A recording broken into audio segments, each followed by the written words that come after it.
Hi guys, muri sei kumativi ese enyika. Tauya nedzimwe nyaya guys, whereby pane mota 11 dzaita accident. Zvirunzi 11 cars were involved in an accident at Coca-Cola alongside Seke Road this morning.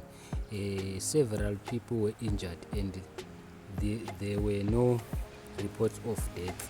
Zvirunzi paitika accident mota 11 dzabonderana, of which chinhu chisati chamboitika muZimbabwe. Zvashamisa vanhu.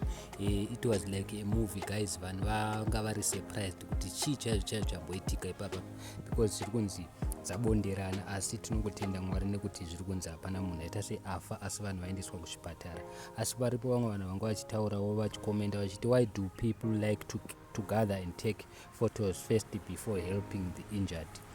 Ndo zvachibvunzwa nevanhu kuti sei muchingofarira kuti nyange panenge pachiitika accident instead kuti munobetsera vanhu mune muchitora mapictures. Saka guys, musakanganwa kuti this time tiri muna November December, mhepo pane munzira mune mhepo dzisina kunaka. Saka please guys, kana muchidrive mota dzenyu, drivai muchinyatsoziva kuti hamusi kumhanya, because anything can happen. Mune mhepo December yeyu hapana kumira zvakanaka. Saka vanhu vakawanda vadedzera, vamwe vakati festive season pakaipa namatai. Varipo vanhu vaidedzera kuti it's better kuti each and every time nyange uchibuda mumba mako unamate everyday. Vamwe vakati nyange uchiita se uchitravela unofanira kungopfugama unamata, because you will never know kuti chichaitika. Vamwe vakati people should be cautious, November ane mhepo.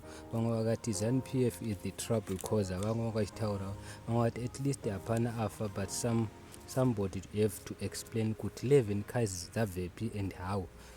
Ndo nyaya iripo guys, tatangoti tuyo tikuupdate nezvaitika along Seke Road. It's something that has never happened in Zimbabwe. 11 cars to be involved in a serious car accident, dzese panzvimbo 1.